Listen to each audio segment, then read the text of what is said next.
Allahumma salli ala Sayyidina Muhammad. Zulhijjah, Zulqa'dah, bulan Zulqa'dah dan bulan Zulhijjah itu termasuk bulan haram. Apa yang perlu banyak saya lakukan di situ Pak Ustaz? Jawabannya memang ibadah yang identik di bulan-bulan haram. Ada 4 bulan haram Pak, 4 bulan yang istimewa. Itu identiknya puasa. Memperbanyak puasa, terutama di tanggal 1 sampai 9 Zulhijjah nanti. Kita sangat dianjurkan berpuasa. Dan khususnya secara spesifik di tanggal 9 Zulhijjah hari Arafah, terutama bagi kita yang tidak berhaji, dianjurkan puasa dan pahalanya sangat besar sekali, menghapuskan dosa yang setahun sebelum dan dosa setahun sesudahnya. Pak Ustaz, mungkinkah seseorang itu belum melakukan dosa, Allah sudah ampuni dosanya? Setahun yang lewat, setahun yang akan datang. Yukaffirullahu lahu sanatain. Siapa yang puasa di tanggal 9 Zulhijjah, tanggal 10 tak boleh, karena hari raya Idul Adha. Tanggal 9 itu dianjurkan puasa sunat. Apa niatnya Pak Ustaz? Sengaja aku puasa sunat hari Arafah tanggal 9 Zulhijjah karena Allah Ta'ala. Itu nanti Pak ya, di tanggal 9. Jadi hadisnya itu menunjukkan keutamaannya. Yukaffirullahu lahu sanatain. Allah menghapuskan kepada orang tersebut dosa-dosa dan kesalahannya selama 2 tahun. Setahun sebelumnya, setahun sesudahnya. Menariknya di hadis ini, dosa yang akan datang juga. Apa maksudnya itu Pak Ustaz? Bisa saja ada 2 maknanya Pak. Bisa saja Allah menunjuki orang ini supaya tidak melakukan dosa, sehingga dia diampuni di setahun berikutnya. Atau bisa saja berdosa tetapi rahmat Allah sangat luas, maka Allah mengampuninya. Tapi catatan penting, jangan menjadi sugesti bagi kita Pak. Saya puasa Arafah lah, dihapuskan 2 tahun. Tahun sebelumnya, tahun sesudahnya saya hantamlah buat dosa. La ilaha illallah. Itu salah paham Pak ya. Itu salah paham. Dulu orang Arab Badui, orang Arab pedalaman, ada juga statement dan pemahaman mereka yang menyimpang, yang salah. Jadi ada memang hadis penjelasannya begini, siapa yang tawaf dalam seminggu itu sekali, maka Allah akan menghapuskan dosanya. Jadi dia sangka itu secara literally harfiah saja Pak. Jadi dia berbuat dosa selesai dia tawaf, dan dia sangka sudah dihapus dosanya. Ini salah paham, tidak tepat. Jadi kita berbeda dengan agama lain Pak ya, dengan dibayar misalkan, kita tak sebutkan agama misalnya Pak, dengan dibayar, dengan ini semua dapat menembus dosa, kita tak begitu. Islam itu sangat realistis sekali, dan Islam itu sangat logis, dan Islam itu bukan main-main. Islam itu agama prinsip. Jadi makanya Buya Hamka dulu waktu di ujung hidup beliau melepaskan jabatan beliau sebagai ketua MUI Pak, karena memang beliau tidak bisa dibeli dan beliau itu tidak bisa ditawar-tawar. Dia punya prinsip, ulama besar yang punya prinsip. Jadi jemaah yang dirahmati Allah, makasih. Agama dalam Islam, dalam kita adalah prinsip hidup, jadi tidak boleh dimain-mainkan. Maksud tadi diampunkan dosanya 2 makna itu, supaya menjelaskan, mensugesti masyarakat Islam bersungguh-sungguh melakukan ibadah tersebut, yaitu puasa di 9 Zulhijjah atau hari Arafah. Baik, jemaah yang dirahmati Allah, secara spesifik kita ingin mengutarakan tajuk malam ini seputar kurban Pak ya. Seputar kurban. Mudah-mudahan hati kita tergerak jika mampu, jika tidak mampu tak perlu dipaksa, supaya kita memahami secara bagus dari segi bimbingan Islam. Dan ini berdasarkan hadis-hadis sahih dari hadis baginda Nabi sallallahu alaihi wasallam. Coba diperhatikan babul adhahi. Babul adhahi. Coba kita jelaskan dulu hadis ini.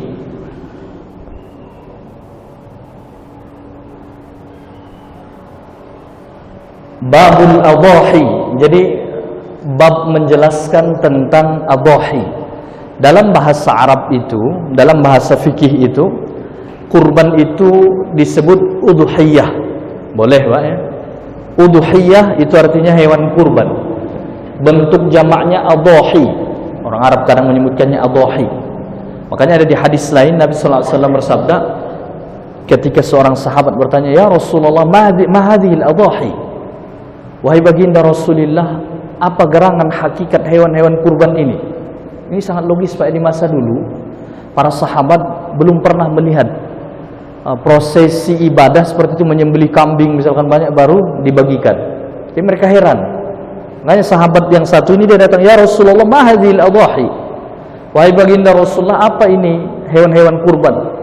Nabi menjawab, sunnatu abikum Ibrahim alaihi salatu wassalam. Sunnah atau amal istimewa yang dikerjakan bapak kalian, bapak Islam adalah Nabi Ibrahim. Makanya Al-Quran hanifan muslima wa ma ana minal musyrikin. Jadi gelaran pertama muslim itu mulai dari Nabi Ibrahim alaihissalam. Islam itu dan muslim itu berawal dari masa Nabi Ibrahim alaihissalam. Dan Nabi kita sallallahu alaihi wasallam adalah anak cucu dari Nabi Ibrahim alaihissalam. Dan bahkan di riwayat disebutkan Nabi kita itu sangat mirip dengan Nabi Ibrahim, tetapi derajatnya tentu saja lebih tinggi derajat Nabi kita Nabi Muhammad sallallahu alaihi wasallam. Dan Nabi kita itu adalah doa dari Nabi Ibrahim juga. Di Al-Quran disebutkan, Rabbana wab'ath fihim rasulan minhum. Ya Allah, utuslah kepada umat bangsa Arab ini dan dunia dan alam secara keseluruhan seorang rasul dari kalangan mereka. Maksudnya itu Nabi kita, Pak. Jadi keberkahan doa Nabi Ibrahim itulah Nabi kita sallallahu alaihi wasallam, dan dari keturunan beliau, tapi derajatnya Nabi kita sallallahu alaihi wasallam di atas dari Nabi Ibrahim. Baik, jemaah yang dirahmati Allah, jika menyebut nama Nabi dianjurkan kita membaca salawat salam, Pak ya. Boleh alaihi salam saja, tapi bagusnya ditambah alaihi salatu wassalam. Karena salawat salam itu kepada para nabi, memang secara khusus, secara spesifik kepada nabi kita. Dan bahkan yang lebih afdol lagi, kalau kita dengarkan nama nabi, seorang rasul, atau kita membacanya, maka kita iringkan doa alaihi salatu wassalam wa ala nabiyyina afdhalus salati wat taslim. Lebih kurang begitu, Pak ya. Kepada nabi, misalkan Sayyidina Ibrahim alaihi salatu wassalam, atau alaihi wa ala nabiyyina salatu wassalam, kepadanya dan kepada nabi kami Nabi Muhammad SAW salawat dan salam Allah. Itu bagus, Pak ya. Jadi buku-buku sering ditulis Nabi Nuh alaihi salam, boleh, tidak apa-apa, tapi bagusnya ditambah alaihi salatu wassalam. Sebab kepada para nabi itu dianjurkan bersolawat salam, bukan bersalam saja.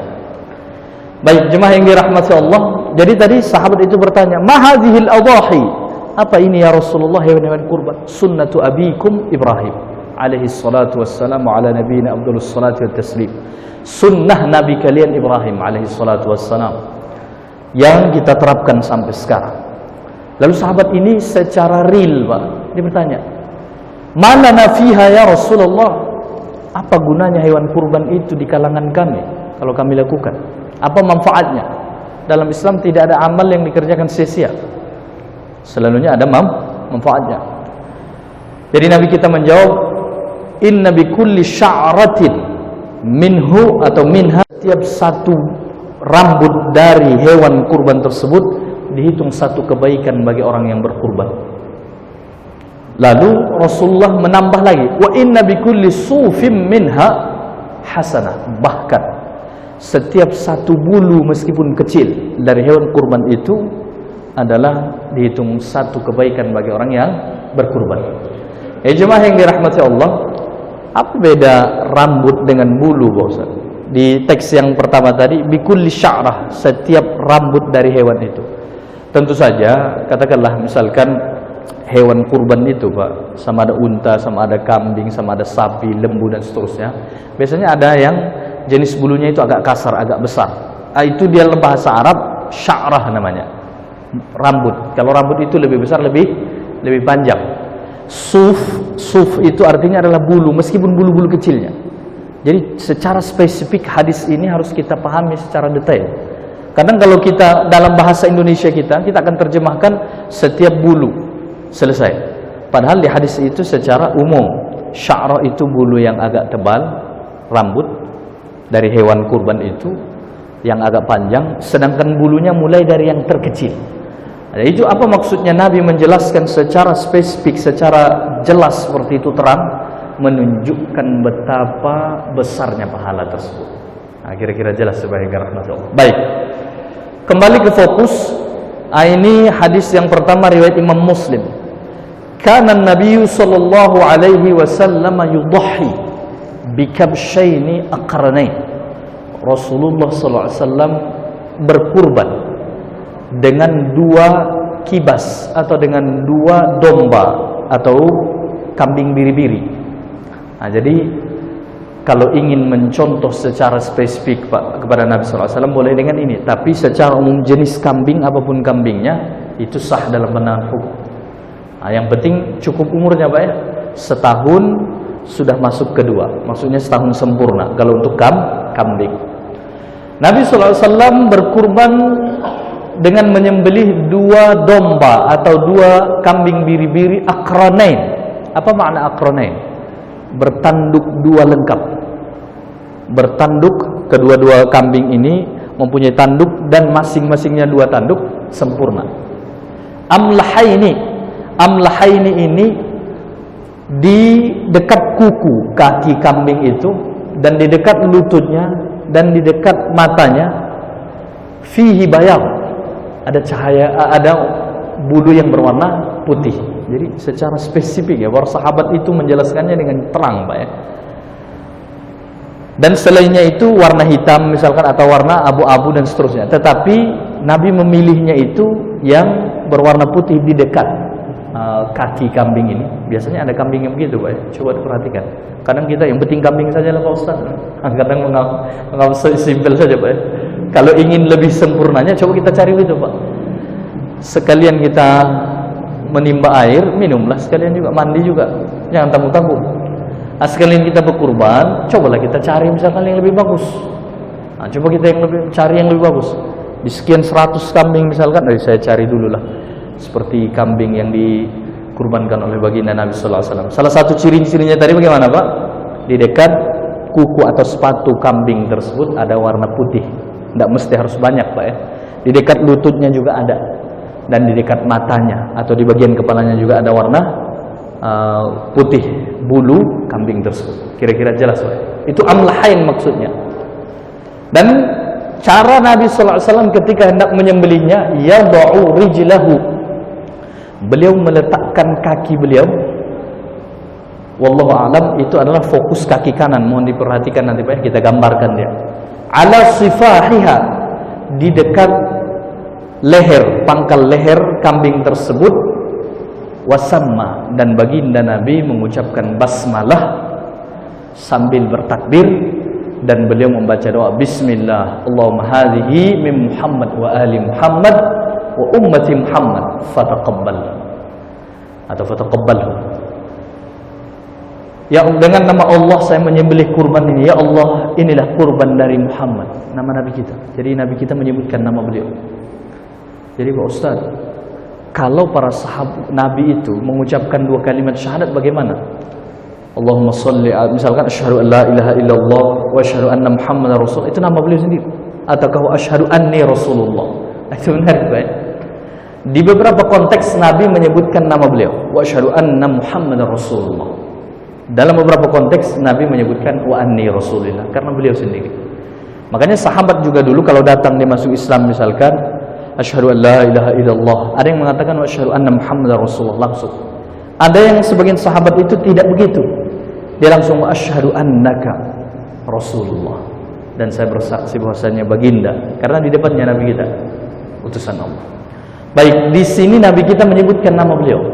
Allahumma hadhihi min Muhammad wa ali Muhammad. Ya Allah, kurban ini adalah dari Muhammad, hambamu, dan keluarga Muhammad. Jadi Pak, Nabi kita itu sallallahu alaihi wasallam sangat rendah hati. Kita tengok dari sini sangat rendah hati sekali.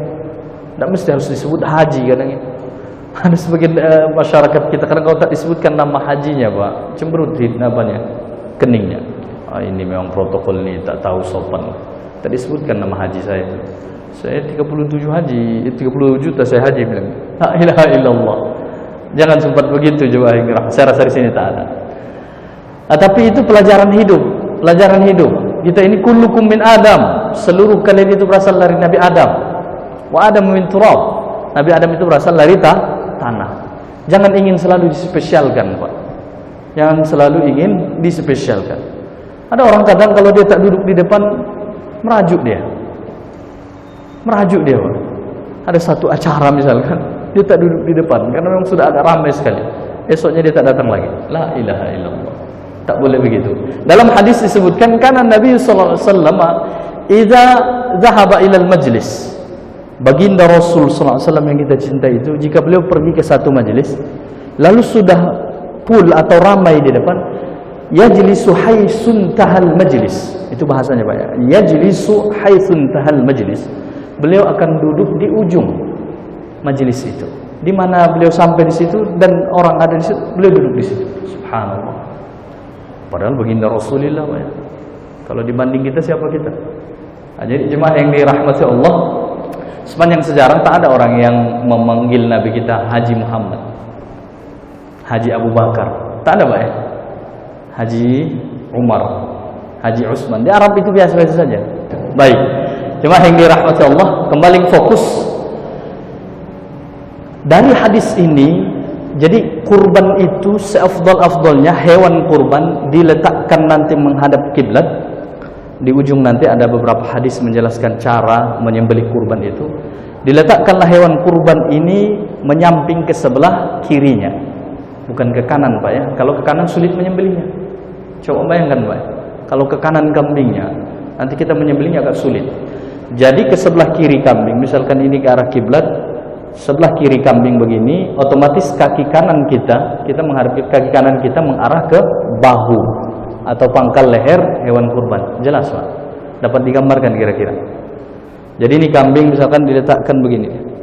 Nah, ini sebelah kiri kambing diletakkan begini, kita berdiri di sini, kaki kanan kita bisa memijak bahu kambing tersebut atau hewan sapi tersebut, lembu tersebut.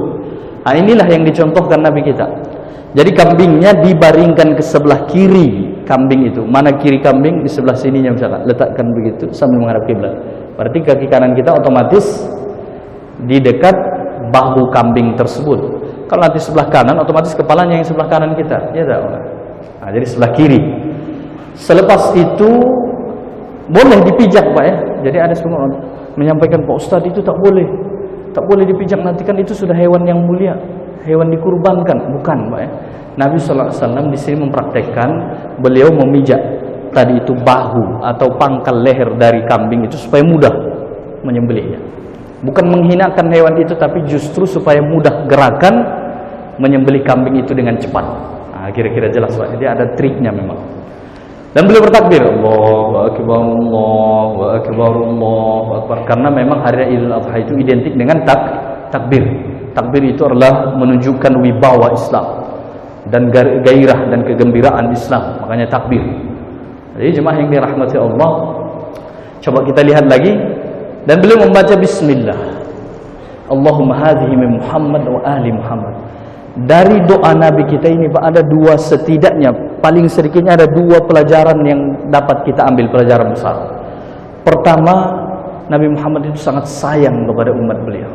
Nah, coba perhatikan, Pak, sangat sayang kepada umat beliau, sehingga disertakan dalam kurban beliau ini supaya mendapatkan pahala umatnya. Kita semua, alhamdulillah, secara fitrah kita misalkan sepanjang ada salah satu dari kita misalkan tak bisa dia berkurban sepanjang hidupnya karena keadaan ekonomi yang pas-pasan. Bisa saja ada orang begitu, Pak ya. Jadi dia itu sudah mendapatkan setidaknya pahala kurban yang dilakukan baginda Nabi sallallahu alaihi wasallam. Tapi jangan dicukupkan itu maunya, Pak.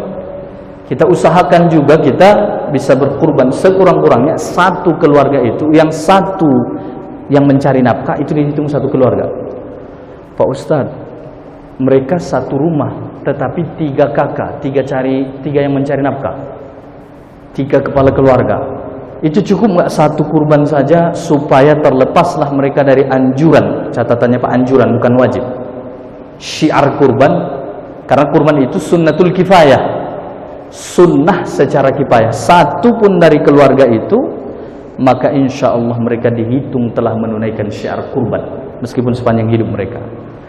Jadi kalau mereka 3 kepala rumah tangga tadi, bagaimana Pak Ustaz? Jawabannya yang dihitung itu adalah satu keluarga, satu kepala keluarga yang mencari nafkah. Kalau 3 berarti tidak cukup satu untuk mereka. Bagusnya tetap 3 dan mereka patungan boleh.